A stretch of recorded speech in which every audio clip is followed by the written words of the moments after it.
Assalamualaikum warahmatullahi wabarakatuh. Hello, I'm Alfian Roman Maulana and welcome to KKN IKDR 68 Podcast. Halo, Halo, Assalamualaikum. Waalaikumsalam, Di Alfian. Ya, apa kabar Kak? Baik nih. Apa? Ya Kak, Iya, gimana Kak? semangat. Hanya hari ini puasa itu ya. Ya, Ini hari nasi, Senin ya. jadi nggak sarapan ya. Oke, Ya Kak, gimana? salam kenal. Yang pertama, salam kenal. Saya Alfian dari kelompok KKN 68 IAIN Kudus. Saya mewakili kelompok saya mengucapkan terima kasih atas waktu yang telah diluangkan untuk kelompok ini buat ngobrol-ngobrol nanti ya buat ke depan tentang itu kesempatan beasiswa S2 internasional. Saya juga ingin mengucapkan terima kasih kepada Pak Naja yang telah merekomendasikan Kak Ana untuk jadi salah satu narasumber di podcast kali ini. Pak Naja ini kan dosen yang keren ya, pernah ke US, pengalamannya juga banyak, pasti relasinya juga banyak. Sebelum masuk ke podcast, kalau boleh tahu, Kak Ana kenal sama Pak Naja ini gimana ya Kak? Iya, dulu saat saya masih kuliah S1 di IAIN Salatiga itu saya PPL-nya 2 kali. Yang pertama itu Keman 2 Kudus, terus yang kedua itu di Malaysia. Jadi kenal beliau ya ketika ini PPL ya, atau student internship gitu kan, praktek ngajar di Man 2 Kudus. Nah, beliau kan juga guru di Man 2 Kudus saat itu ya. Nah, jadi ketemunya dan kenalnya dari situ. Kelompok kami kan kemarin juga sudah kepo-kepo dikit tentang Kak Ana ya. Uh, udah ngeliat IG dan YouTube-nya juga itu, Masya Allah, achievement-nya itu banyak banget. Dan kalau dibahas di podcast ini kayaknya panjang banget, jadi kita milihnya satu tema aja yang mungkin yang akan kami hadepin nanti setelah wisuda gitu. Kalau ada yang pengen melanjutin S2, siapa tahu dapat pencerahan. Untuk achievement Kak Ana ini kalau teman-teman pengen lihat, ini pas saya lihat di IG-nya, yang pertama LPDP Awardee ya, terus yang kedua pemenang Australian AGS 2019, and then Monash Education Ambassador, dan penulis di Muda Tujuh Warna. Ini pas saya lihat tentang penulis tentang Muda Tujuh Warna ini di YouTube-nya ternyata ada agenda ke Europe ya Kak. Mohon maaf deh, suaranya nggak, tadi agak keputus. Yang terakhir pertanyaannya tentang buku Muda Tujuh Warna ya? Ya, itu kan pas saya lihat di YouTube itu uh, ada agenda ke Europe ya Kak. Ke Europe Iya, itu ngapain Kak? itu aku conference di Vienna, ibu kota Austria, terus kemudian aku berkesempatan sekalian untuk traveling ke beberapa negara di Eropa, karena kan memang visanya kan Schengen itu kan, jadi satu visa bisa buat ke berbagai negara di Eropa gitu ya. Jadi aku kemudian travel ke 9 negara, naik ke atas, naik bis, jadi muter sekalian ke Praha, ke Budapest, ke Berlin, Jerman, Amsterdam, Prancis juga. Prancis, Prancis. nah, kemudian ke Italia, balik lagi ke Austria, dan aku balik ke Australia, Melbourne. Jadi saat itu aku masih kuliah S2. Kemudian aku dapat kesempatan untuk conference seperti itu. Ini juga tak lihat di itu highlight Instagramnya tuh, kayak pas nyekrol banyak banget saat keliling Europe, terus ada keliling beberapa negara Southeast Asia juga ya Kak. Itu agenda apa kira-kira? Kalau boleh tahu dikit. Kalau agendanya sih banyak sih ya, bermacam-macam ya. Ya ada yang traveling, ada yang aku jadi guest speaker di salah satu kampus di Vietnam gitu ya. Kemudian karena memang juga Vietnam kan dekat dengan Myanmar, dekat dengan Thailand gitu. Jadi ya selebihnya ada traveling, tapi ada juga apa hal utamanya misalnya tadi aku jadi guest speaker di Kanto University, salah satu universitas di Vietnam. Aku diminta sharing untuk ya semacam mata kuliah cross cultural understanding seperti itu. Jadi Oh, aku memberikan perspektif tentang Indonesian culture kayak gitu, dan ya itu kegiatan utamanya. untuk selanjutnya ada Asia's first female AFL coach Dan yang terakhir pas saya lihat di bio Instagram ada founder dari santrioz.id. Tapi untuk podcast kali ini kita udah diskusi kemarin kalau kita mau fokus beasiswa S2 ya Kak.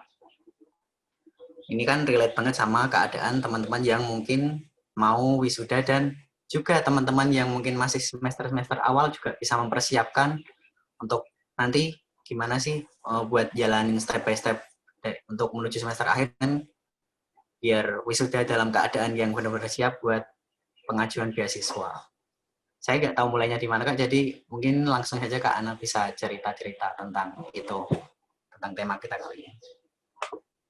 Oke, ya buat adik-adik semuanya ya, terutama yang masih kuliah S1 dan yang terutama masih ini ya, semester akhir atau yang lagi skripsi, KKN atau apa ya. Jadi saya kira sangat bagus sekali dengan podcast ini bisa memberikan adik-adik informasi ya, mumpung belum lulus, kalian udah ada gambaran dan informasi tentang beasiswa S2. Karena memang ada kesempatan itu di depan mata ya melalui beasiswa LPDP. Beasiswa LPDP itu beasiswa yang diberikan oleh pemerintah Indonesia yang dikelola oleh LPDP, Lembaga Pengelola Dana Pendidikan.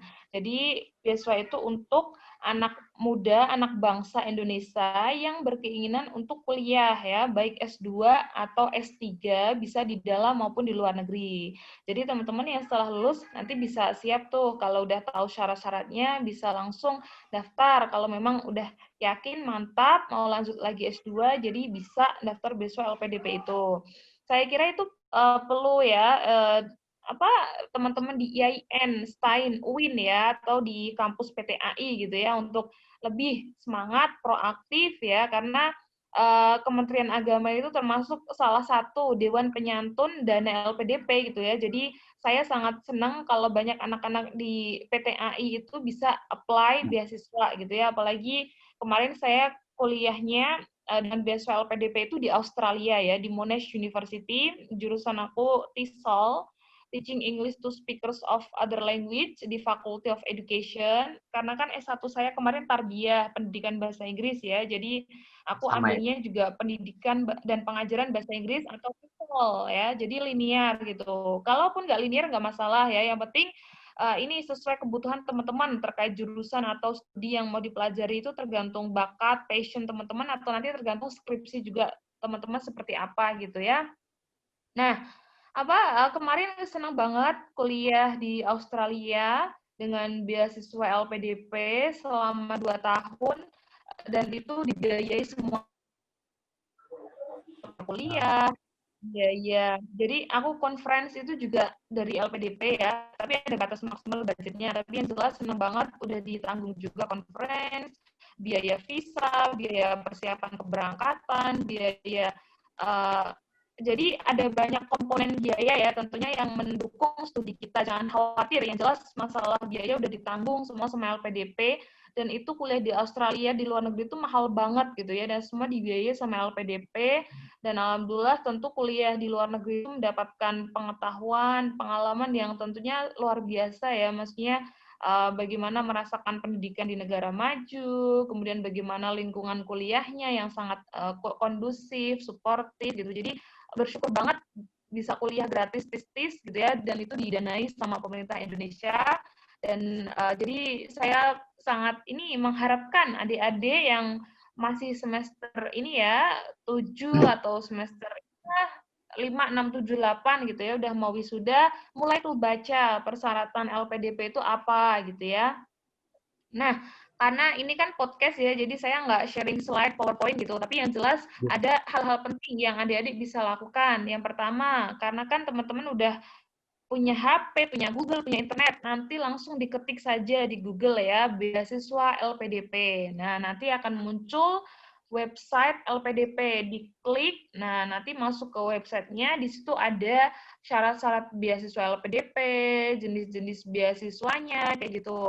Jadi teman-teman baca dulu, di situ ada semua ya, dibaca, dipahami, terus dipersiapkan syarat-syaratnya, kayak gitu. Karena syarat-syaratnya juga tentu ada banyak gitu ya. Misalnya nanti teman-teman perlu bikin IC, terus juga misalnya teman-teman tentu harus sehat, maka dibuktikan dengan surat kesehatan misalnya gitu ya, karena kan mau studi maka teman-teman harus sehat, nanti ada persyaratan misalnya surat keterangan sehat, surat keterangan bebas dari TBC dan narkoba misalnya kayak gitu. Jadi memang harus dibaca, dipersiapkan syarat-syaratnya, termasuk persiapan bahasa asing ya.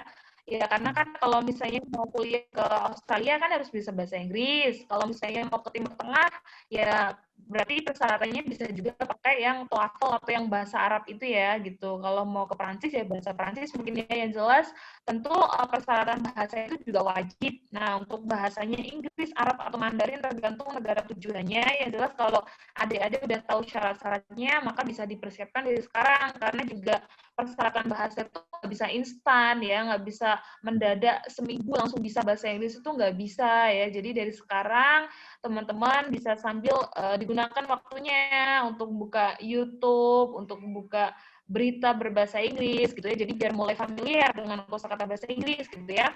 Karena kan jurusan saya TESOL ya, jadi saya mengasih motivasinya yang bahasa Inggris ya. Jadi hal-hal sederhana yang bisa dilakukan untuk meningkatkan bahasa Inggris ya, baca koran berbahasa Inggris, YouTube gitu ya, terus dengerin lagu atau podcast berbahasa Inggris kayak gitu ya. Terus untuk syarat-syarat lainnya kalau misalnya IC kayak gitu ya, atau rencana studi itu mungkin bisa aja dalam waktu 1 sampai 3 bulan kayak gitu ya, dan itu masih bisa lebih cepat lah ketimbang persyaratan bahasa gitu ya. Jadi nanti persiapan lainnya harus dipersiapkan ya. Yang jelas juga persyaratan itu pada dasarnya adalah tentang diri teman-teman. Misalnya persyaratan bahasa itu kan terkait kemampuan bahasa kita, rencana studi itu kan termasuk kita itu kan dikuliahin sama LPDP itu kan, maka kita harus memberikan visi misi yang jelas gitu ya. Jadi LPDP tentu poinnya itu akan memberikan beasiswa nggak hanya pada anak-anak yang pintar gitu, tapi juga memiliki jiwa sosial dan kepemimpinan gitu ya. Maka rencana studi teman-teman itu harus diteruskan secara jelas gitu ya. Misalnya saya dulu setelah nanti ya misalnya kan akan ada beberapa kata kunci ya, misalnya apa yang akan kamu lakukan setelah dapat beasiswa LPDP gitu ya, terus apa kontribusi yang akan kamu berikan, biasanya kan pertanyaannya seperti itu gitu ya. Jadi teman-teman fokuskan misalnya sesuai passion teman-teman gitu ya. Kalau misalnya yang suka manajemen bisnis atau apa ya silakan. Kalau mau bikin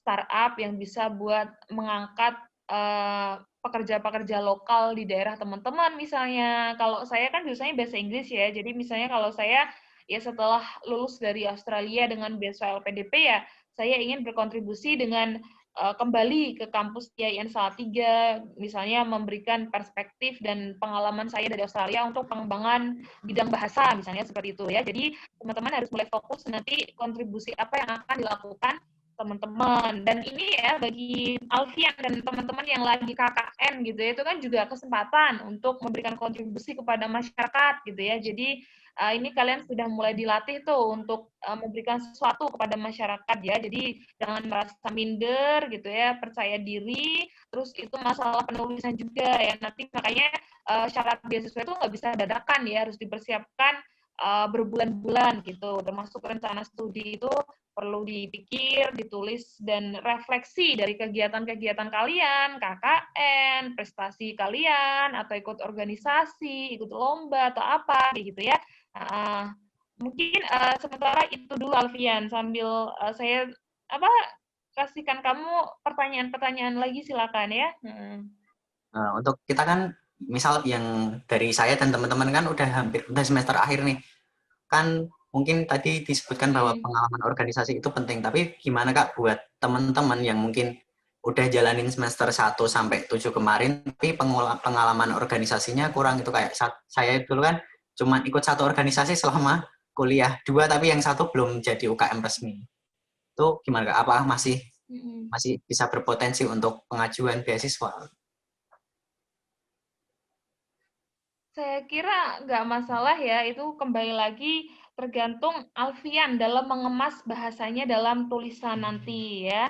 Karena kan meskipun satu organisasi, tetapi mungkin Alfian fokus di situ, memberikan totalitas, kemudian kinerjanya juga bagus, kayak gitu. Jadi ya nggak masalah gitu ya, misalnya satu organisasinya kamu posisinya menjadi koordinator apa, kamu mengadakan kegiatan-kegiatan sosialnya juga banyak. Jadi yang penting kontribusi yang telah kamu lakukan gitu ya, daripada mungkin banyak ikut organisasi sampai 5 atau 7 organisasi, tapi mungkin kontribusinya nggak jelas gitu ya. Jadi nggak masalah ya, kembali lagi kalau itu nanti terkait bahasa tulis menulis gitu ya. Jadi juri itu kan bacanya kan dari isi kalian kan, dari apa yang kalian tuliskan gitu ya. Jadi disitulah pentingnya juga belajar tulis menulis, proses menulis, karena juga nggak bisa instan kan. Kemudian masalah satu organisasi atau dua itu nggak masalah. Tadi sekilas ada kayak gangguan gitu. Jadi kembali lagi ya, Alfian, saya kira nggak masalah. Yang penting kalaupun satu organisasi yang kamu ikuti ternyata kamu banyak totalitas, kamu banyak memberikan kontribusi di situ, aku kira nggak masalah. Oke, Kak. Ini juga ada pertanyaan juga dari saya. Saya kan ini ya pernah ke ini Jepang dan kebetulan bertemu banyak mahasiswa yang lagi di sana yang dapat beasiswa. Ada juga yang sekolah bahasa di sana, ada yang student exchange juga. Itu mereka bilang dan cerita kalau selain sekolah, mereka juga bisa ambil part time. Itu apakah dana yang dari pemerintah itu sudah cukup atau kita benar-benar perlu part time juga untuk pengalaman Kak Ana gimana tentang dulu pas kuliah? Apakah ada part time juga kerjanya? Ini berarti saat kuliah S2 yang beasiswa ya? Iya. Sepengalaman Kak Ana dulu Oke. gimana? Kalau saya pas ngobrol gitu. Iya, sekilas aku sudah menyinggung tadi terkait komponen biaya bahwa LPDP itu memberikan pembiayaannya itu sudah lebih dari cukup. Dalam arti teman-teman itu nggak usah galau, nggak usah risau masalah biaya kuliah karena memang udah ditanggung semua sama LPDP. Jadi nanti ada biaya hidup bulanan gitu ya, bahkan dikasih biaya tunjangan buku gitu ya, bahkan ada conference gitu. Terus kalau dulu zaman saya ada juga tambahan biaya untuk tesis kayak gitu. Kalau sekarang tesis hanya untuk yang S3 yang disupport beasiswa tesisnya. Terus bahkan yang berkeluarga ya, tapi kalau yang S3 itu juga ada biaya buat keluarga kayak gitu. Jadi teman-teman nggak usah galau masalah biaya itu aku kira udah cukup ya. Jadi teman-teman tanpa harus kerja part time atau tanpa kerja itu udah dibiayai sama LPDP itu sudah disesuaikan standar biaya hidup dan lain-lain gitu tuh udah cukup gitu ya. Memang kalau di Australia sendiri memang ada ya di negaranya itu ada kesempatan buat mahasiswa yang mau part time itu bisa seminggu itu maksimal 20 jam gitu ya. Tapi ya kembali lagi gitu ya, kalau di LPDP sendiri itu biaya yang diberikan itu sudah cukup gitu ya. Kecuali kalau beasiswa yang lain saya kurang tahu, misalnya beasiswa dari kampusnya itu kadang ada yang memberikan hanya biaya SPP-nya saja kayak gitu. Kemudian biaya hidupnya perlu ditanggung sendiri gitu. Maka itu mungkin harus menjadi perhatian dan tantangan kalau nanti berarti kuliahnya sambil bekerja. Tapi itu mungkin beasiswanya beasiswa yang dari kampusnya yang mungkin hanya SPP-nya aja mungkin ya. Kalau dari beasiswa LPDP sendiri sudah cukup ya. Jadi kita memang biar fokus untuk studi, untuk biaya hidup dan lain-lain itu udah LPDP itu udah diukur berdasarkan standar kota tempat kita studi kayak gitu ya. Oke, jadi seperti itu Alfian. Ya, jadi mungkin fokus kuliah aja malah lebih bagus ya Kak Iya, daripada nanti kewalahan juga itu kan. iya betul. Selanjutnya kembali ke gimana? Juga ya, kalau S2 itu dibiayainya kan maksimal 2 tahun. Nanti kalau kamu nilainya molor, ada yang anjlok, terus kuliahnya molor jadi 2,5 tahun, maka yang setengah tahun kamu tanggung sendiri. Jadi lebih bagus itu fokus studi, karena memang di luar negeri itu kan juga kuliahnya kan juga ada tantangannya, maksudnya bahasanya bahasa asing, kemudian juga dibiayainya kan maksimal 2 tahun ya. Jadi lebih bagus kita fokus studi ya, karena biaya udah dicukupi sama LPDP. Ya, balik lagi ke persiapan Kak untuk apa ya?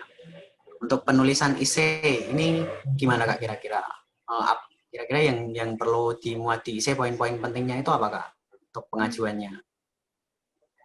Ada 2 atau 3 essay Iya, nanti bisa dilihat lagi di website LPDP. Yang jelas yang saya ingat ya, misalnya satu ada IC tentang rencana studi, yang kedua misalnya ada IC tentang eh, sukses yang pernah kamu capai misalnya, atau yang satunya tentang diri kita lah kayak gitu ya.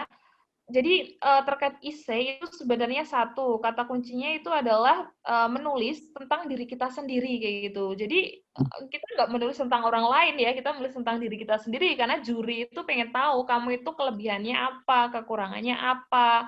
Jadi di essay itu termasuk menggali diri kita, misalnya ya aktivitas kamu sekarang gitu, terus juga aktivitas kamu saat kuliah, kamu misalnya ikut organisasi atau berprestasi apa kayak gitu. Jadi poin-poinnya itu tentang IC itu adalah tentang diri kita sendiri gitu. Bisa aja tentang hal yang telah kita lakukan saat kuliah, kemudian kontribusi yang sedang kita lakukan saat ini, misalnya kalau sekarang sambil kerja apa ya bisa juga dituliskan gitu ya. Sama kamu harus berpikir tentang kegiatan atau kontribusi, makanya apa yang akan kamu lakukan di masa depan gitu ya. Jadi tidak lepas dari masa lalu, masa ini, masa yang akan datang. Berarti kalau masa lalu ya kamu coba ceritakan tentang diri kamu, prestasi kamu, pengalaman organisasi kamu gitu ya. Kalau masa sekarang ya coba kamu gali tentang misalnya saat ini saya juga sambil bekerja di mana misalnya atau part time di mana kayak gitu. Kan nggak mungkin saya bilang nganggur kayak gitu kan enggak kan. Maksudnya hal-hal yang aktivitas yang kamu lakukan sekarang gitu ya, atau misalnya jadi ketua Karang Taruna, kemarin ikut merayakan 17-an ya nggak masalah gitu ya, sama kamu berpikir ke depan gitu ya, setelah S1, terus daftar S2, beasiswa, mau ke Australia atau misalnya mau ke UGM, kalau dalam negeri ya nggak apa-apa, misalnya terserah. Yang jelas kamu harus berpikir setelah kuliah, kamu ngambil jurusan ini gitu ya, itu kan dibiayai sama negara, maka kamu harus berpikir kan, setelah ini mau ngapain gitu ya. Kalau misalnya saya ngambil bahasa Inggris gitu, apakah setelah lulus mau diriin bahasa Inggris gitu, atau setelah lulus mau jadi dosen misalnya kayak gitu ya. Jadi makanya itu menggali diri kita gitu ya. LPDP tentu mencari anak muda yang nggak galau ya, yang visi misinya jelas gitu ya. Misalnya setelah saya lulus, saya ingin menjadi akademisi gitu ya, atau berkontribusi di IAIN Salatiga, kampus alma mater saya dulu, misalnya kan seperti itu. Jadi tunjukkan gitu ya kejelasan visi misi kamu gitu ya, jangan galau nanti setelah lulus saya bingung mau ngapain kayak gitu ya. Tentu LPDP ya nggak yakin dengan kamu karena kamu aja masih galau gitu ya. Jadi di situ sebenarnya menulis tentang diri kita sendiri kayak gitu ya, visi misi kita ke depan kayak gitu. Kemudian ya prestasi, organisasi atau ya apa yang telah kamu lakukan, ya kurang lebih pada dasarnya tentang seperti itu, Alfian. Fokusnya berarti ke personality, lebih ke personality ya. Iya. Soalnya saya pernah baca-baca itu, mungkin bukan yang LPDP ya, mungkin beasiswa lain tapi saya lupa apa. Itu yang syarat pengajuannya itu harus bikin penelitian dulu Kak. Apakah LPDP juga gitu? Apa nggak perlu ya? Oh, Bikin penelitian nanti diajukan ke S2 profesor. perlu proposal sama proposal penelitian. Kalau masih S2, saya kira tergantung jurusannya, karena kan S2 itu kan ada yang master by research, master by coursework, kayak gitu. Jadi kalau master by coursework itu memang nggak ada penelitian, jadi nggak perlu bikin proposal studi atau rencana penelitian gitu. Tapi yang master by research ya, ya itu berarti memang nanti kan kuliahnya bakalan research gitu ya, jadi harus bikin proposal penelitian gitu. Jadi tergantung jurusannya yang kamu ambil gitu ya. Kalau S3 tentu wajib untuk bikin proposal studi, proposal penelitian, karena memang yang akan dibahas, yang akan dipelajari ya tentang tesisnya itu, tentang penelitiannya itu gitu ya. Jadi harus spesifik dulu Alfian mau ngambil jurusannya apa. Ya, itu Alfian. Jadi pas kemarin pas saya baca-baca, mungkin sebelum sebelum pas kita ini Kak, sebelum kita ngobrol-ngobrol kemarin tuh saya pernah baca-baca dulu harus pengajuan penelitian. Jadi saya kayak ini dari saya sendiri juga pengen gitu kan ke dapat dapat beasiswa untuk S2. Pas lihat persyaratan itu saya cukup bingung karena untuk skripsi saja belum kepikiran judul ini. Tapi untuk pengajuan beasiswa harus ada penelitian. Pas Kak Ana tadi jelasin bahwa kita cukup membuat isi tentang personality, tentang apa yang bisa kita lalui tentang sekarang dan juga rencana ke depan apa itu saya cukup wah lega alhamdulillah ternyata nggak sesulit itu ya Kak untuk persyaratan awal gitu, untuk pengajuan beasiswa LPDP. Nah, itu tadi Alfian, aku kan udah bilang ya, kembali lagi tergantung jurusan kita ya, karena master atau kuliah S2 itu kan ada yang by research sama by coursework gitu ya. Jadi kalau yang by coursework itu memang tidak perlu proposal studi karena kuliahnya itu pure kuliah gitu ya, workshop, kuliah di kelas, dan mereka rata-rata proyeksinya menjadi praktisi gitu ya. Tapi kalau yang dari awal masternya master by research, ya karena kan master by research maka perlu proposal penelitian. Atau yang mau daftar LPDP untuk S3 ya, tentu kalau S3 juga perlu proposal penelitian. Jadi yang poin yang paling penting adalah dibaca dulu persyaratan LPDP ya. Kalau di LPDP sendiri untuk S2 ada IC berupa rencana studi itu. Kemudian untuk masalah penelitian atau tidak, kalau S2 itu kembali lagi jurusan kamu ya. Jadi jurusannya mau ambil di fakultas apa, terus masternya itu research atau coursework itu nanti coba dulu dicari dulu ya di website kampus yang ingin kamu tuju ya. Jadi persyaratan itu bisa bervariasi tergantung jurusan sama kampus kamu dan juga tergantung kamu masternya mau by research atau by coursework gitu ya.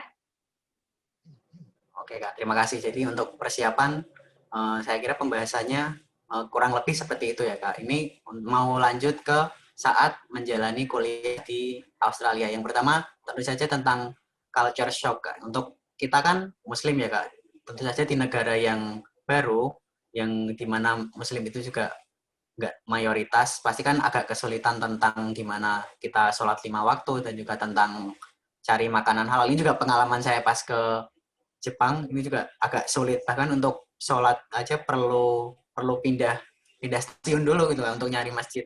Ini gimana Kak tentang Kak Ana? Apalagi kan hidupnya Kak Ana pas kuliah kan selama 2 tahun harus menghadapi itu. Oke, pertanyaan menarik ya sebagai seorang Muslim gitu ya, minoritas ya, apalagi di negara yang memang mayoritasnya bukan Muslim gitu ya. Eh, Kalau di Australia sendiri, memang awal-awal ya sempat ada kekhawatiran nanti sholatnya gimana, terus nanti nyari makanan halal susah apa enggak, kayak gitu awal-awal memang bahkan sebelum berangkat ya, yang aku bilang awal-awal itu sebelum berangkat juga sempat galau, khawatir tentang seperti itu gitu ya. Tapi setelah sampai di sana ya bisa dibilang alhamdulillah karena memang untuk makanan halal sendiri di Australia cukup terjangkau gitu ya. Jadi misalnya di restoran halal itu di beberapa tempat juga ada ya, misalnya kayak Papa Rich, misalnya restoran Indonesia gitu di mall gitu juga ada ya, terus ada juga toko Asia ya, toko Asia misalnya Hong Kong supermarket itu di dekat tempat saya tinggal itu ada ya, Hong Kong supermarket yang mana di dalamnya itu ya ada bumbu-bumbu Asia ya. Saya jadinya memang kecenderungan lebih banyak masak gitu ya. Jadi kalau masak kan memang sesuai selera kita dan ya insya Allah ya halal ya, karena memang itu bumbunya itu bumbu dari Indonesia gitu ya, yang diimpor itu ya. Jadi mau beli Indomie, beras, terus juga kalau sayuran itu kan memang sayuran kan sayuran yang halal ya, karena kan kelihatan kan kayak bayam, wortel itu kan tanpa label halal kan, tapi jelas gitu ya halal yang thayyibah ya. Jadi yang pertama ya masak, yang kedua memang alhamdulillah ada toko Asia tadi yang menjual bumbu-bumbu Indonesia gitu ya. Kemudian untuk restoran Indonesia atau restoran halal juga ada kok gitu ya. Terus apa kalau di kampus saya sendiri Monash itu juga ada malah aplikasi misalnya namanya itu Monash Salam gitu ya namanya.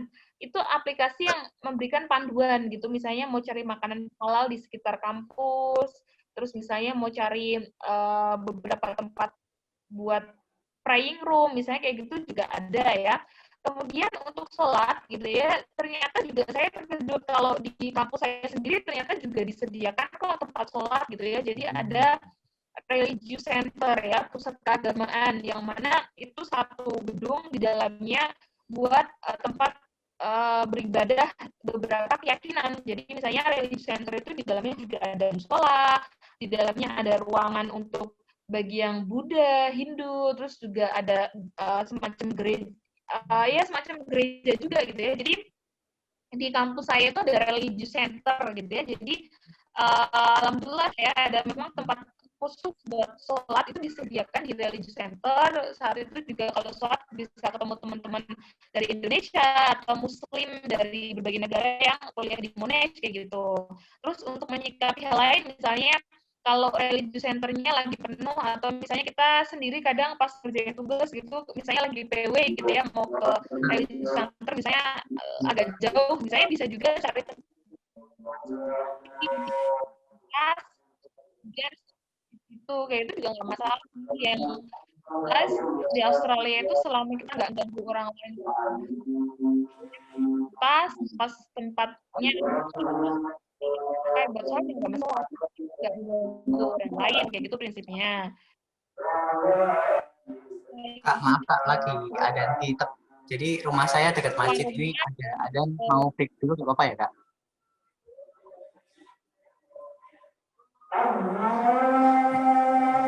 Ada nggak mau break dulu? Oke. Sampai itu ya tentang Iya, itu rumah tempat ibadah religion center. iya. Kalau untuk religious center di kampus ada ya, paling yang agak susah kalau ke pusat kota, misalnya lagi main ke kota, ke mall, kayak gitu memang jarang ada praying room gitu ya, tapi mungkin ada ruangan khusus yang kadang digunakan untuk ibu-ibu yang lagi menyusui kayak gitu. Jadi bisa juga digunakan selama kita nggak ganggu yang lain gitu ya, pas sepi, kosong digunakan aja nggak masalah gitu ya. Jadi saya kira di Australia juga termasuk toleran gitu ya, karena nggak ada diskriminasi selama saya di sana gitu ya. Mungkin memang masalah ibadah agak tricky gitu, kalau misalnya di mall nggak ada ya memang, itu bagaimana kita mengatur, strategi misalnya cari tempat yang kosong gitu ya, selama nggak dipakai gitu dan itu fasilitas umum ya nggak apa-apa kita sholat sebentar kayak gitu. Oh, terima kasih Kak untuk selain culture shock, kendala yang dialami kira-kira apa ya Kak? Selama menjalani kuliah S2 di sana. Kalau culture shock yang lain sih secara umum misalnya dari luar diri kita cuaca kayak gitu ya, karena cuacanya kan ada 4 musim ya, dan itu tentu berbeda dengan Indonesia gitu. Misalnya kalau yang musim dingin memang mau keluar itu males banget gitu dan kadang agak menyengat gitu dinginnya, jadi mungkin agak bikin pusing gitu ya. Jadi mungkin bisa juga aktivitasnya di dalam rumah pakai pemanas gitu ya atau heater gitu. Terus mungkin kalau winter jadi aktivitas lebih banyak indoor gitu ya. Tapi kalau misalnya musim yang lain ya, untuk musim gugur atau musim semi nggak masalah lah, itu enak gitu ya. Kalau musim panas ya mungkin lebih banyak pakai sunblock sama air putih ya, perbanyak minum biar nggak dehidrasi gitu ya. Kalau masalah cuaca itu nggak masalah, itu nanti kita perlu cari banyak informasi gitu ya, agar kita nggak sakit. Tapi ya kalau kangen sama keluarga ya nggak apa-apa ya, sekarang kan bisa telepon gitu ya sama keluarga gitu. Terus kalau misalnya masalah kuliah, ya tentu ada perbedaan ya budaya akademik antara di Indonesia sama di kampus baru kita misalnya di Australia gitu ya. Kalau di Australia memang kalau S2, S3 itu kecenderungannya kita belajar itu banyak mandiri ya. Jadi nggak melulu di kelas dituntun sama gurunya, itu nggak. Bahkan kuliah itu mungkin seminggu itu hanya 2 kali misalnya gitu ya. Jadi sisanya itu kita lebih banyak belajar mandiri gitu ya, baca artikel, jurnal, kita nulis esai gitu. Jadi sistem penulisan atau academic writing-nya nanti kalau di jurusan saya jadi lebih kuat gitu. Tapi memang itu belajarnya prosesnya mandiri ya, menulisnya itu kita harus banyak baca jurnal dulu gitu ya. Terus kalau misalnya kita nggak paham ya kita sempat stres juga gitu ya. Tapi ternyata di kampus itu ada fasilitas yang mendukung kita. Misalnya kalau kita mau konsultasi gitu ya, itu juga ada gitu ya. Mau proofreading kita bisa ke perpustakaan gitu ya. Misalnya kita mau tanya sama dosennya gitu, kita bisa email dosen, janjian, ketemuan kayak gitu. Jadi yang jelas memang kita lebih banyak dituntut untuk mandiri kayak gitu. Jadi ya itulah mungkin yang bikin kita ya lebih kuat, mentalnya lebih ya tough gitu ya. Jadi terbiasa mandiri gitu. Jadi sejauh ini Kak Ana ngerasanya kayak baik-baik aja gitu, gak ada sesuatu yang benar-benar menekan banget itu gak ada ya Kak? Yang sampai bikin nangis, bikin gak betah, bikin pengen pulang gitu kan? Biasanya kan ada kayak orang-orang yang seperti itu. Ini buat Kalau, kehidupan aja. stres tertekan ya pernah juga sih, terutama kalau tugasnya udah mendekati deadline ya, gitu. Jadi, kalau tugasnya udah mendekati deadline dan kita belum selesai ya sebenarnya stres juga, ya pernah ya nangis juga pernah gitu ya, terus juga lembur gitu tengah malam gitu ya. Tapi saya kira itu hal yang normal ya, karena kan kita punya tanggung jawab gitu ya, dan juga memang, di satu sisi bahasa kita juga beda gitu ya. Jadi ya pernah juga stres tertekan kayak gitu, tapi saya kira itu memang normal dan dinamikanya ya, karena kita kuliahnya di luar negeri gitu. Tapi kalau kita bisa mengatur jadwal kita dengan baik, misalnya tugas ya deadline-nya kapan kita catat, kemudian baca artikel itu kita cari yang relevan dengan tugas kita gitu ya, nggak semua kita baca, terus kita baca buku bulan-bulan sampai ternyata tugasnya udah mendekati deadline kayak gitu ya. Jadi jangan seperti itu. Dalam arti kita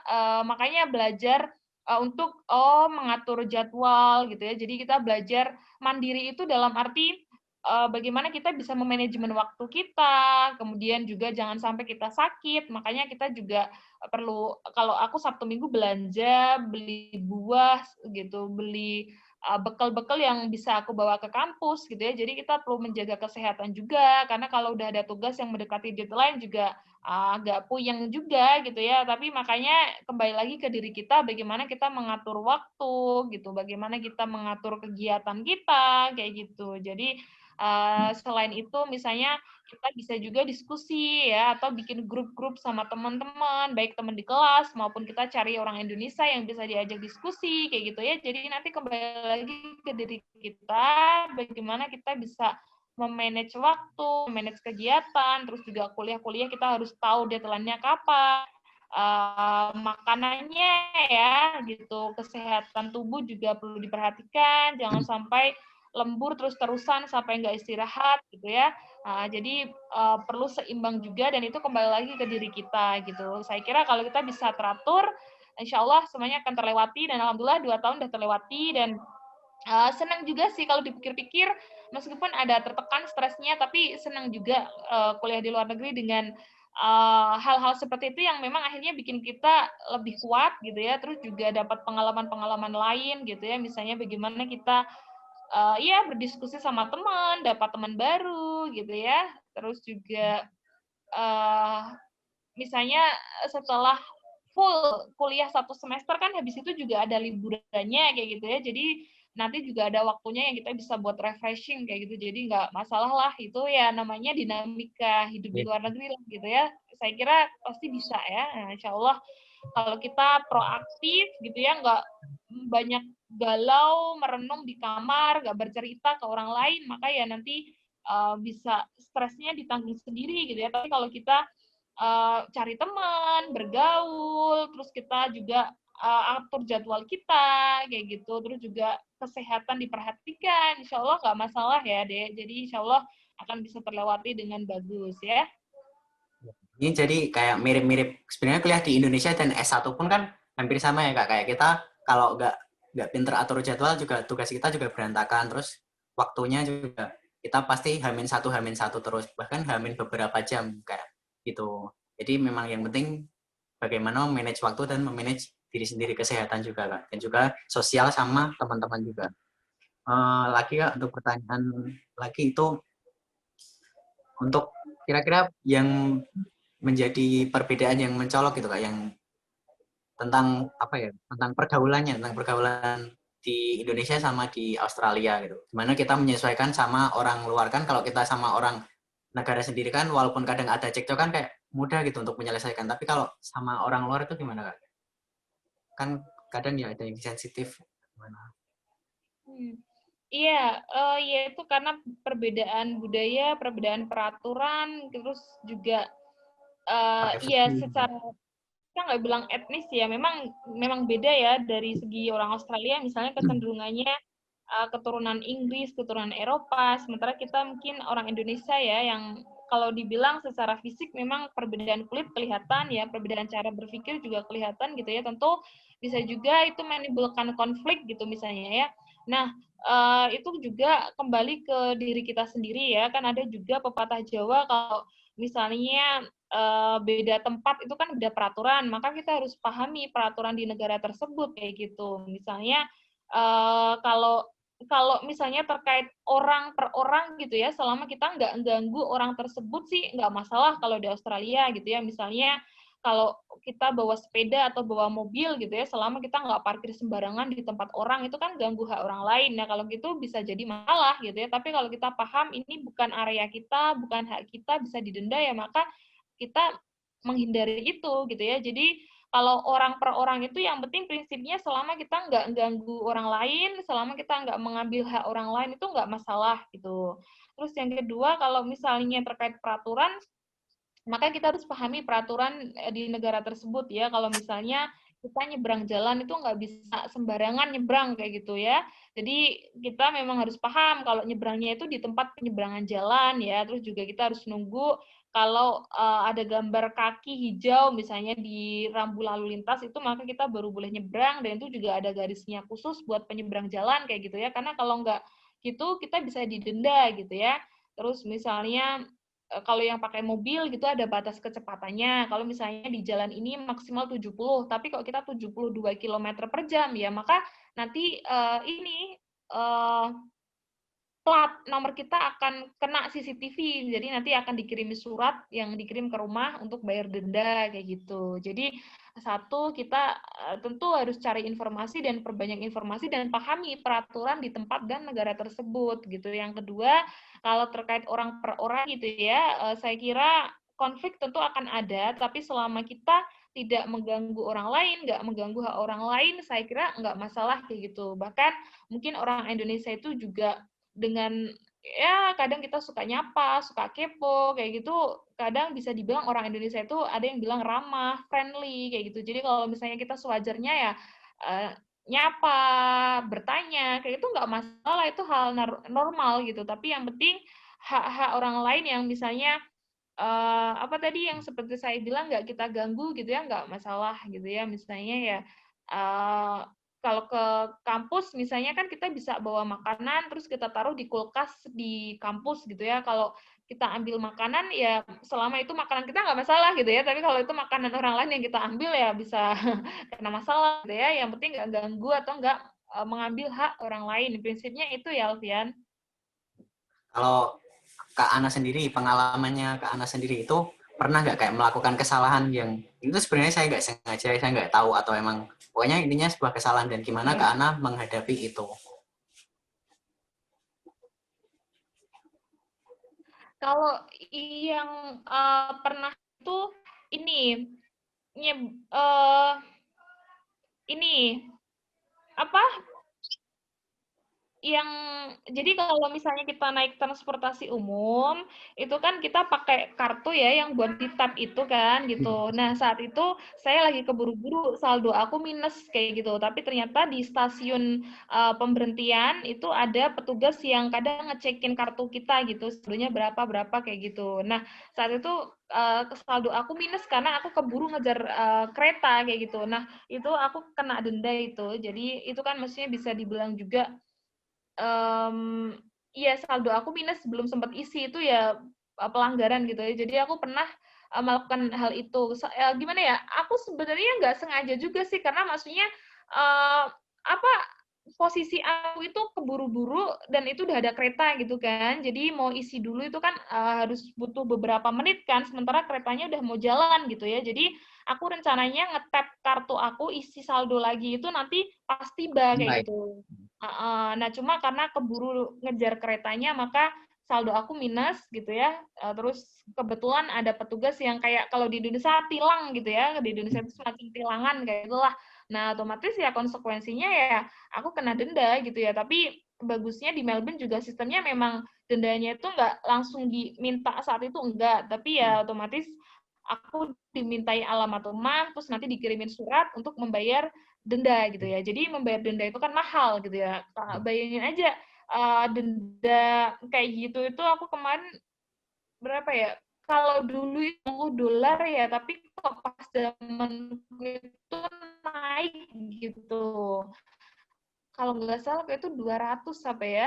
Jadi bisa Itu dikali lumayan 10.000 lah sampai berapa 2 gitu ya. juta. Jadi iya, 2 dia juta. banyak lah kalau denda buat pejalan kaki yang nyebrang asal nyebrang gitu ya, seperti yang aku bilang tadi itu bisa $70 juga apa ya, aku lupa sih gitu. Jadi yang jelas kalau dikurskan ke rupiah itu kalau urusan denda di Iya, Australia itu mahal ratusan juta banget gitu kayak kan. gitu. Jadi makanya jangan sampai kita apa ngelanggar gitu, baik sadar atau tidak sadar kita coba sadari dan kita pahami jangan sampai terulang lagi karena memang dendanya mahal gitu. Sebenarnya kan kalau buat beli saldo itu murah banget. Beli Nggak saldo itu sampai kan kan. cuma $10, $15 gitu. Tapi kalau udah kena denda itu bisa ratusan dolar gitu. Jadi kayak gitu ya. Di sana terkait hal-hal seperti itu memang tepat. Itu kan untuk pas jalanin hidup di Australia. Kalau tentang kuliahnya sendiri kayak pernah melakukan kesalahan gitu nggak, Kak?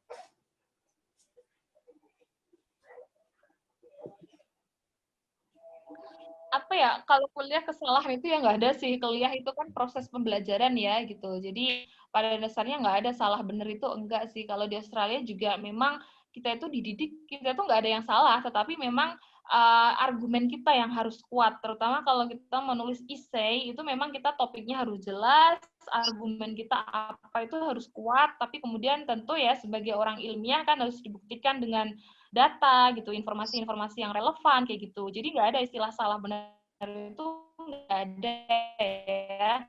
Semua proses pembelajaran itu kembali ke diri kita ya, bagaimana kita menyajikan argumen kita dengan tepat kayak gitu-gitu. Paling kalau misalnya dibilang kesalahan, mungkin misalnya kalau deadline sih gitu, mungkin aku pernah ya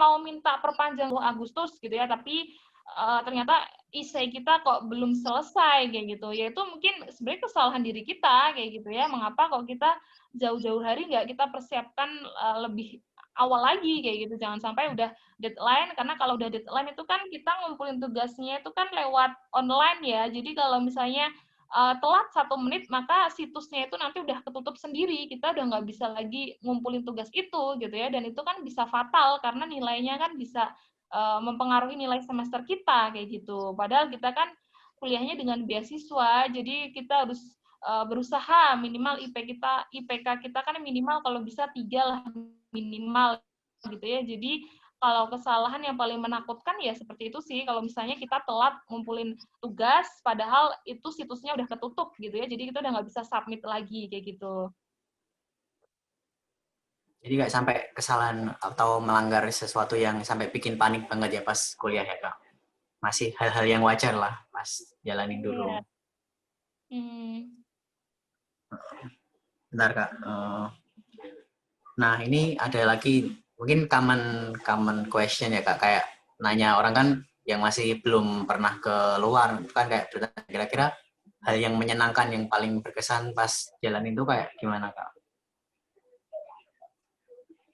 Yang paling seneng kalau pas jalan-jalan sih gitu ya, kalau ke luar negeri, tempat baru, itu kan kita penasaran gitu ya, kita pengen mengeksplor kuliner, tempat-tempat wisata gitu, tempat-tempat bersejarah, museum, bangunan tua kayak gitu ya. Tentu banyak hal-hal baru yang pengen kita ketahui, pengen kita eksplor gitu ya, apalagi kalau Sabtu Minggu kayak gitu ya, lagi nggak mikirin tugas kuliah, nggak ke kampus gitu ya, maka saatnya buat jalan-jalan, buat nonton, atau buat lihat festival, kayak gitu. Seneng banget lah, terutama ya biasanya kan kita foto-foto lah ya, misalnya di tempat Ya, yang banyak bunga-bunga pohonnya kayak gitu ya. Jadi tentu banyak pengalaman seru, pengalaman menyenangkan karena memang kita ingin ya mengetahui hal-hal baru, merasakan kebudayaan di sana, terus bergaul dengan orang dari berbagai negara gitu ya, misalnya lihat festival yang nggak ada di Indonesia, lihat nonton konser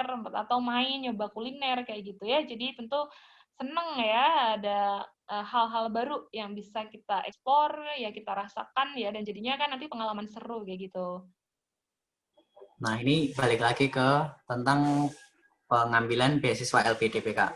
Ini kan lagi masa pandemi, Kak. Apakah ketika kita apakah tetap ada kesempatan untuk mengajukan beasiswa itu, atau mungkin sementara ditutup dulu, atau nggak ada, atau misal kuliah pun masih online dari Indonesia gitu, Pak, setahu Kakak? Iya, yang aku tahu untuk sebenarnya awal-awal Februari terus Maret itu udah mau dibuka pendaftaran beasiswa untuk tahun 2020 ini. Cuma kan kemudian Maret itu kan corona gitu ya, jadi ditunda dulu. LPDP juga perlu menyesuaikan kebijakan baru karena ada COVID-19 ini ya. Nah, terus info terbaru itu 2021 insya Allah akan dibuka, yang jelas itu. Kalau untuk tahun ini kemungkinan akan dibuka tapi hanya untuk jalur atau program tertentu saja. Misalnya kayaknya yang akan dibuka beasiswa yang untuk jalur dosen, sama mungkin satu lagi untuk jalur yang S3 apa ya, atau jalur yang PNS, aku belum tahu pasti karena memang di website belum ada pengumuman resmi, belum diluncurkan ya resmi pembukaannya kapan gitu ya, tapi kemungkinan besar ya LPDP sedang mengkaji kebijakan karena terkait COVID-19 ini, dan juga kan di negara tujuan kan juga di negara-negara lain kan juga masih ditutup kan perbatasannya kayak gitu. Jadi nggak usah khawatir, itu malah mungkin kesempatan teman-teman bisa mempersiapkan ya, kalaupun dibukanya baru 2021 gitu ya. Sementara seperti itu. Ya, apalagi kan kita masih skripsi kan, mungkin setengah tahun atau mungkin selambat-lambatnya semoga 1 tahun tuh selesai. Jadi mungkin semoga pas 2021 dibuka itu kita bisa mengajukannya. Jadi buat teman-teman yang saat ini mungkin kepo tentang beasiswa LPDP itu bisa persiapan fokus skripsi dulu. Jadi nggak perlu apa ya, ya fokus skripsi, fokus untuk persiapan tadi yang dijelaskan Kak Ana tentang IC, tentang ya persiapan administrasi lain juga, tentang kesehatan juga. Nah Kak, ini kan negara kita ya bisa dibilang kayak penanganan COVID-nya juga masih kurang maksimal. Apakah itu juga berpengaruh ke negara tujuan juga? Soalnya saya lihat kayak ini saya biasanya baca-baca itu di kayak grup-grup atau pembahasan tentang traveling. Jadi kalau negara kita itu penanganannya kurang bagus, itu biasanya kena ban untuk masuk ke negara tersebut. Jadi apakah ini juga berpengaruh ke beasiswa juga, Kak? Kalau travel, otomatis dari pembahasan yang saya baca itu banyak potensi travel ban. Untuk beasiswa gimana, Kak? Apakah juga berpengaruh? Kalau berpengaruh kan nanti kesempatan kita juga berkurang gitu, menyempit. Saya kurang tahu kalau hal itu ya, karena itu juga COVID-19 itu merupakan hal baru dalam sejarah ini ya. Jadi saya kurang tahu, dan juga saya nggak punya kapasitas di situ ya untuk menentukan apakah berpengaruh apa enggak kayak gitu. Tapi kan pada dasarnya kalau kita mau kuliah ke luar negeri itu kan kita bayar gitu ya, kita bayar SPP mahal, dan itu justru kita memberikan kontribusi di negara yang kita tuju itu gitu ya. Bahkan kalau di Australia gitu ya, kita yang orang Indonesia kuliah di sana itu kan mahal gitu ya, justru kita malah membantu perekonomian di negara tersebut kayak gitu ya. Hanya mungkin terkait COVID-19 ini mungkin nanti persyaratannya lebih ketat, misalnya mungkin apakah perlu vaksin dulu, atau misalnya nanti mungkin ada pembelajaran yang dikolaborasikan sama online gitu ya. Jadi saya kira lebih itu sih, toh kita juga kuliahnya itu kan biaya dari pemerintah kita gitu ya, dan kita memberikan SPP biaya kuliah ke negara yang akan kita tuju itu justru membantu perekonomian mereka kayak gitu ya. Jadi itu sih mungkin logika sederhananya. Semoga saja nggak begitu berpengaruh ya, Kak. Selanjutnya untuk Kak Ana kan saat ini udah selesai dari udah wisuda ya Kak istilahnya. Untuk kegiatan saat ini Kak Ana gimana Kak? Apakah Kak Ana tadi kan, dan saya juga nonton beberapa video YouTube-nya itu Kak Ana kayak pengen jadi dosen gitu setelah pulang dari Monash tuh, pengen jadi dosen di kampus. Apakah Kak Ana saat ini ngajar atau mungkin kegiatannya apa yang terkait ya terkait S2 kemarin. Iya, sekarang saya ngajar di IAIN Salatiga ya. Jadi saya ngajarnya juga sesuai bidang saya, bahasa Inggris di Fakultas Dakwah IAIN Salatiga. Kemudian untuk Sabtu Minggu sih kecenderungannya menghabiskan waktu sama keluarga, tetapi saya malah juga itu menghabiskan weekend di hari Sabtu itu untuk pemberdayaan perempuan di Salatiga juga sama adik-adik pesantren gitu ya. Saya memberikan pelatihan sepak bola gitu ya, memberikan pelatihan footy. Jadi pengalaman yang saya dapatkan di Australia itu adik-adik itu kan tertarik gitu ya, mereka terinspirasi, tertarik dan semangat gitu ya. Jadi selain saya juga menjadi pembicara di talk show, seminar tentang beasiswa gitu ya, saya juga ada program pengabdian gitu ya. Saya berdedikasi untuk memberikan pemberdayaan perempuan ya lewat olahraga di Salatiga bersama adik-adik pesantren gitu ya. Jadi ya itu lainnya ya tergantung saya, misalnya kalau masih ada waktu ya masih menulis jurnal atau bikin vlog gitu ya buat YouTube saya terkait informasi studi di Australia gitu ya. Terus terakhir ini saya sedang mengembangkan bisnis hijab santrios.id atau bisa dilihat di Instagram saya ya, tapi tujuan itu lebih buat education sama campaign gitu ya. Jadi hijab saya itu saya desain dengan motif flora dan fauna gitu ya. Ada 2 desain, satu itu misalnya koala dan rafflesia, perpaduan antara binatang Australia sama bunga Indonesia. Jadi tujuan saya untuk mengingatkan ke orang-orang yang melihat hijab saya itu untuk merawat merawat tanaman, merawat binatang seperti itu ya. Jadi ini saya sedang mengembangkan itu, mohon doanya ya Alfian ya. Ya, Sama ya, besok sama-sama. saya sih ada acara talkshow di IAIN Surakarta. Kalau teman-teman di IAIN Kudus mau gabung, silahkan ya. Jadi Untuk habis linknya ini saya nanti, juga mau mempersiapkan buat acara. ya Kak, ini kan sudah mau selesai. Untuk linknya nanti bisa di-share, biar saya juga Iya, bisa nge-share ke topiknya tentang teman-teman. beasiswa. Ya. Iya, iya Kak. Siap, siap. Ini Iya, sudah mau. kirim ke WA kamu Alfian ya. Hmm, Jadi besok itu talkshow-nya tentang beasiswa juga ya. Silakan kalau teman-teman mau gabung biar teman-teman semakin memperkaya informasi. Nanti iya. juga di talkshow itu kan akan saya share gitu ya tentang foto selama di sana kayak gitu ya. Jadi nanti teman-teman bisa terus memperkaya informasi dengan kegiatan yang aku ikuti. Makanya juga silakan kalau mau follow Instagram aku ya di Ana Surjanto sama beberapa video ada di YouTube Ana Surjanto. Ya, nanti untuk apa ya, link link ke Ana, link Instagram sama YouTube akan di-share ke deskripsinya. Ini untuk kira-kira kan tadi udah dari persiapan udah ada, terus dari kira-kira gambaran kehidupan di Australia juga sudah, terus kegiatan Kak Ana setelah lulus juga udah. Kira-kira ada tambahan lagi nggak Kak untuk teman-teman yang mungkin perlu diambil lagi Kak? Kalau ada mungkin bisa disampaikan untuk nanti closing juga. Oke, ini sekalian closing statement ya.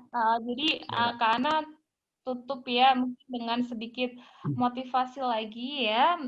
Apalagi ini adik-adik di YN Kudus gitu ya. Makanya saya berharap ya justru ayo adik-adik di IAIN, di STAIN, di UIN untuk untuk lebih semangat ya gitu. Ayo semangat, apalagi yang masih kuliah yuk dipersiapkan ya. Nah, ayo kita daftar beasiswa PDP gitu ya, apalagi itu beasiswa dari pemerintah Indonesia buat anak-anak bangsa gitu ya yang mau belajar gitu ya. Jadi biar nanti ke depan Indonesia itu memiliki sumber daya manusia yang unggul gitu ya. Jadi 20-30 tahun ke depan itu kan Alfian dan kawan-kawan ya yang akan memimpin Semoga. Indonesia gitu ya. Jadi tentu untuk menjadi pemimpin di masa depan itu tidak lepas dari saat ini ya. Tentu ada kesempatan apalagi bisa kuliah gitu ya, S2, S3 dan itu dengan beasiswa, kenapa nggak dicoba gitu ya.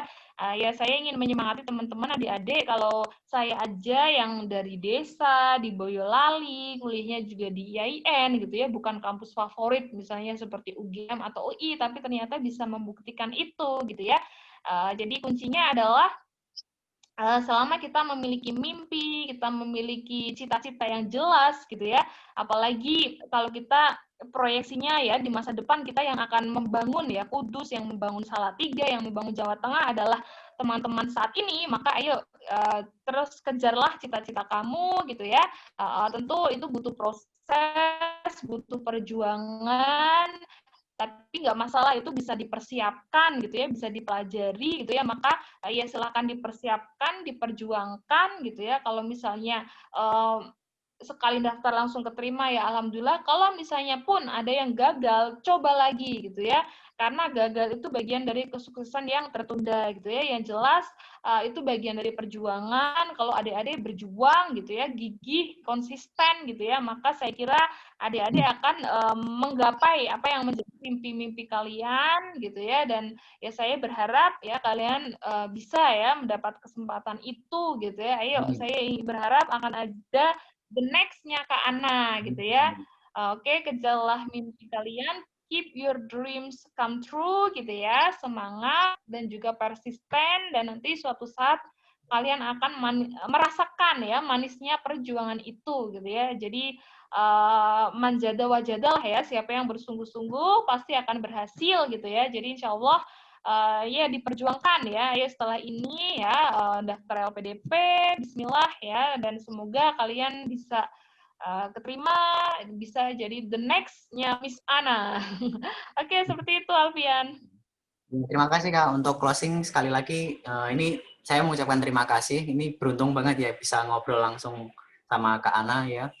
Terima kasih juga untuk Pak Najwa yang udah merekomendasikan Kak Ana, dan juga mohon maaf Kak jika ada kesalahan dan kekurangan dari saya dan mungkin kelompok saya dalam persiapan. Dan untuk teman-teman, nanti sekali lagi untuk link Instagram dan YouTube-nya Kak Ana akan ditaruh di deskripsi. Udah ya, mungkin itu cukup, kurang lebihnya mohon maaf juga kepada teman-teman semuanya. Sebelumnya Kak mungkin bisa foto-fotonya via screenshot ya Kak, buat dokumentasi KKN. Ya. Bentar Kak. Ya, siap. Ya, siap. 1, 2, 3. Ya Kak, sekali lagi terima kasih. Saya tutup. Assalamualaikum warahmatullahi wabarakatuh. See you Kak Ana. Semoga ada kesempatan lagi ya Kak buat ngobrol-ngobrol. See you. Iya, all the best. Bye-bye. Ya, bye.